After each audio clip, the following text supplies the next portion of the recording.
नमस्कार दोस्तों, मैं अभिषेक चित्रांशी। स्वागत है आप सभी का मेधावी पे। दोस्तों, अभी कुछ दिन पहले ही हम लोगों ने कोरोना को मात देके अपने सामान्य जीवन की ओर एक नया कदम रखा था।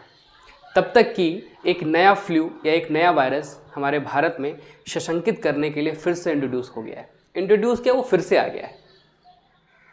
कोरोना के मामले बढ़ रहे हैं, साथ ही एक नया फ्लू जिसे लेकर भारत की सरकार और भारत के जो गार्जियंस हैं छोटे बच्चों के, वो बहुत ही सशंकित और आशंकित है। दरअसल टोमेटो फ्लू किसी फसल या टमाटर में लगने वाली कोई बीमारी नहीं है। टोमेटो फ्लू 1 से 10 वर्ष के एज ग्रुप के बच्चों को 1 से 10 वर्ष के बच्चों को अपना शिकार बना रही है। तो क्या सिर्फ 10 वर्ष के बच्चों को या 1 से 10 वर्ष के एज ग्रुप के बच्चों को बना रही है? नहीं, यह सामान्य रूप से किसी पुरुष या किसी महिला या किसी बड़े एज ग्रुप वाले को भी अपना शिकार बना सकती है, लेकिन यह तभी होगा जब उस व्यक्ति की इम्यून पावर या इम्यून कैपेसिटी कम हो। मतलब अगर इसे हिंदी में कहें तो उसका जो प्रतिरक्षा तंत्र है अगर कमज़ोर होगा तो टोमेटो फ्लू उसे भी अपने असर में ले सकता है। दरअसल टोमेटो फ्लू नाम क्यों पड़ा? यह जो फ्लू है, इसके शिकार व्यक्ति या जो बच्चा है, उसके शरीर पे, उसके गले में और उसके चेहरे या हाथों में लाल चकत्ते पड़ जाते हैं। लाल चकत्ते पड़ने के कारण इसका नाम फ्लू दिया गया। दरअसल शुरू में तो ऐसे मच्छर के काट लेने के भांति एक जो रेड कलर का उभार आ जाता है वैसा है, लेकिन कुछ समय बीतने के बाद इसमें पानी भर जाने की वजह से इसका जो शेप है वो थोड़ा बड़ा हो जाता है या फफोले जैसा हो जाता है, इसलिए इसे नाम दिया गया टोमेटो फ्लू। यह रेड कलर का होता है इसलिए। देखिए, अभी जो है, अभी यह स्थानिक प्रवृत्ति का, इसे इन सीटू कहते हैं, अभी यह स्थानीय प्रवृत्ति की बीमारी है, इसलिए अभी इसे पेंडेमिक, एपिडेमिक या बाकी चीज़ें घोषित नहीं की हैं। पेंडेमिक घोषित करने के लिए आपको पता है कि बीमारी जो है कि एक देश या एक परिक्षेत्र से काफ़ी बाहर जो कि विस्तृत हो जाए तब उसे पेंडेमिक कहते हैं। एपिडेमिक की अपनी परिभाषाएं हैं, उस पर भी बात नहीं करेंगे। यह अभी स्थानिक प्रवृत्ति की बीमारी है। इसका जो लक्षण है ना, इसका जो लक्षण है, यह सामान्यतः अन्य वायरल फीवर्स जो होते हैं उन्हीं की तरह होते हैं। वायरल फीवर्स में क्या है? बुखार आएगा, शरीर में थकान होगी, वोमिटिंग जैसी आएगी, मिचली जिसे कहते हैं, साथ ही ना भूख लगना और खराश के साथ ये चीज़ें शुरू होती हैं। कोरोना के मामले में भी आपने देखा होगा लगभग सिम्टम्स एक ही थे। गले में खराश हो रही है और भूख नहीं लग रही है, थकान हो रही है, बिना कुछ काम किए ही थकान हो जा रही है, तो इसका ये लक्षण है। ठीक है। दरअसल टोमेटो फ्लू के साथ एक गंभीर जो लक्षण वो है कि यह बच्चों के गले के अंदर हो जा रहा है।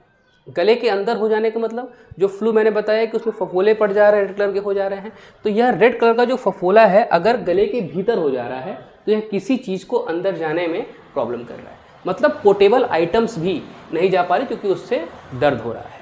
तो बच्चों में पोर्टेबल आइटम्स नहीं दिए जा सकते, और ठोस की तो बात ही नहीं है। जब पोर्टेबल ही नहीं जा सकता, लिक्विड नहीं जा पा रहा है, तो पोर्टेबल या ठोस की कोई बात तो है ही नहीं। फिलहाल यह जो है स्थानिक बीमारी अभी है, और अभी के डेट में इसके लिए कोई भी दवा उपचार नहीं किया गया है। मतलब अभी टोमेटो फ्लू के लिए कोई दवा नहीं अवेलेबल है। अभी के लिए इसके बचाव में सिर्फ वही चीज़ें हैं जो हम लोगों ने कोरोना में अपने साथ रखा था। मतलब हमें खुद को कम से कम 5 से 7 दिन के लिए आइसोलेट करना पड़ेगा, आइसोलेट होना पड़ेगा। जिस व्यक्ति या जिस बच्चे को है उसे बाकी बच्चों के संपर्क में नहीं आने देना है। स्वच्छता इसका सबसे बड़ा उपाय है, और साथ ही अगर आइसोलेट कर रहे हैं तो उसका बेड, उसका खाना, उसका टिफ़िन बाकी बच्चों से शेयर न हो। मतलब वही आइसोलेशन जो हम लोगों ने कोरोना के टाइम पीरियड में फॉलो करा था उसके बारे में। ठीक है, तो ये सारी चीज़ें इसके बचाव हैं। दोस्तों, फ्लू जो होता है वो अपने प्रभाव में सिर्फ बच्चों को ही नहीं, बड़ों को भी ले रहा है, बड़े एज ग्रुप को भी ले सकता है। लेकिन जब फ्लू आ रहा है तो यह मैंने आपको बताया कि वह स्थानिक प्रवृत्ति का है। जो कोरोना था कोरोना वो सार्स कोव 2 फैमिली का सदस्य था। यह भी सार्स कोव फैमिली का सदस्य है, लेकिन यह कोरोना जितना घातक नहीं है। मतलब इससे डरने की इतनी ज़रूरत नहीं है। इससे सबसे ज़्यादा जो प्रभावित राज्य हैं वो है केरल, हरियाणा और तमिलनाडु। लेकिन केरल में अभी 2 दिन पहले अभी केरल में कुल 82 बच्चों को इससे संक्रमित होने की सूचना दी गई है। मतलब कुल 82 बच्चे इससे संक्रमित हुए हैं, केरल सरकार ने ऐसी सूचना दी है। इसके साथ ही हरियाणा और तमिलनाडु भी इससे अछूते नहीं हैं, यहाँ भी चीज़ें और केसेस मिल रहे हैं। दरअसल यह कोरोना के सार्स कोव 2 फैमिली का सदस्य है, लेकिन मैंने बताया कि यह इतना खतरनाक नहीं है जितना कि कोरोना। देखिए, यह स्थानीय प्रवृत्ति की फ्लू है, मतलब इन सिटू। कोरोना जो था वह था जूनोटिक नेचर का मतलब ये होता है कि यह मैन टू मैन, मतलब ह्यूमन टू ह्यूमन फैलता है। इसका जो संचार है यह ह्यूमन टू ह्यूमन हो सकता है, लेकिन इसके साथ जो टोमेटो फ्लू है यह ऐसा नहीं है। बचाव के लिए, क्योंकि उसी फैमिली का सदस्य है, तो बचाव के लिए ऐसा किया जा रहा है कि 5 से 7 दिन का आइसोलेशन रखा जाए, जब तक कि बच्चा या व्यक्ति ठीक नहीं हो जाता है। मतलब ये है कि कुल मिला के अब भारतीयों को अपना इम्यून सिस्टम सुधारना होगा, उसे मजबूत बनाना होगा, और इस तरह की जो फ्लूज है ना वो आते रहते हैं। देखिए, जब भी कोई फ्लू या वायरस इंट्रोड्यूस होता है, मतलब कोई भी अगर फ्लू आया, कोई नया वायरस आया, तो वह कभी भी पूर्ण रूप से समाप्त नहीं होता। मतलब ये है कि जैसे कोरोना आया, तो कोरोना आज नहीं, आज से 50 साल के बाद भी समाप्त नहीं होगा।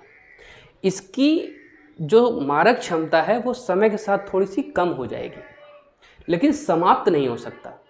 ठीक है, ऐसे ही यह जो टोमेटो फ्लू है, यह जो है कि टाइम पीरियड के साथ स्वतः